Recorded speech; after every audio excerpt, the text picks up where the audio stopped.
I am here with Jeremy Hafen, President of Clyde Companies. So Jeremy, thanks for joining me today. And before we jump into information about the benchmarker, could you tell everybody a little bit about you and what Clyde Companies does? Sure. Yeah, I'm Jeremy Hafen, like you mentioned, and president of Clyde Companies. We're about a $2 billion revenue organization. And Clyde Companies has businesses in a lot of different segments of construction. We focus a lot in the heavy civil side, a lot of highway building, road building. We get into the sand and gravel and ready-mix concrete, very heavy. And we also have a building materials company, an insurance agency, but we see a lot of different aspects of the construction industry, mostly centered in the Intermountain West and then over into Colorado and into the Midwest just a little bit. So CFMA's financial benchmarker is widely used by construction financial managers. However, we have the unique opportunity today to talk to a president who's utilizing the benchmarker. So can you tell everybody, as a strategic leader within your company, how you're using the financial benchmarker? Sure, yeah. My background is actually in accounting, so maybe there's a little bit of a tie there. But I've been the president of Clyde Companies for just a little while now. I've actually been the president of some of our subsidiary companies as well. And we have a great need to be able to benchmark our financial results. Over the last couple of years, we've actually redone a little bit of how we incentivize our people. Our short-term incentives and our cash bonuses for our salaried employees are now strictly and solely based off of financial performance. And in order to set benchmarks and figure out where their targets would be, we pulled a lot of information from the CFMA benchmarker.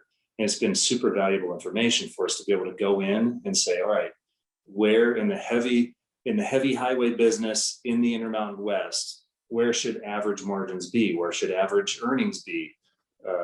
Percentage wise. And so that data that we've been able to pull and look at and compare against has been super valuable for us to be able to set those targets, to be able to know how to incentivize our people. And in this last year, 2020 was the first full year that we've used that.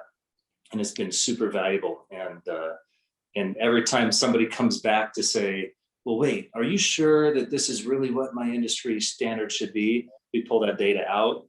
One source is that CFMA. It's a very viable and strong source that we've used. And we show them that and they kind of back down. They say, okay, I get it. That's where we need to be. Let's go move forward.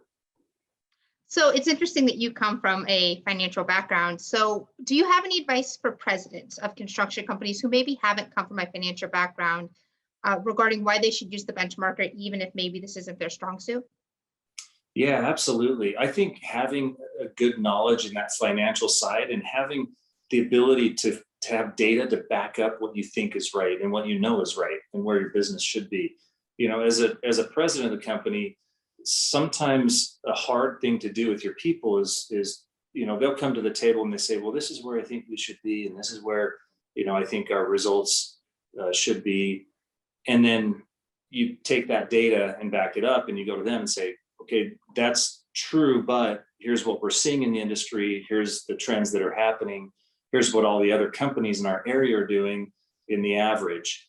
And it's been really valuable to be able to back up what you need to help to drive your people forward with that data. And having that data is so valuable. Perfect. Well, Jeremy, thank you so much for joining me today. We really appreciate it. Thank you. We appreciate you guys putting this together and giving us some of this data that we can use to help drive our businesses forward and be successful. Our pleasure.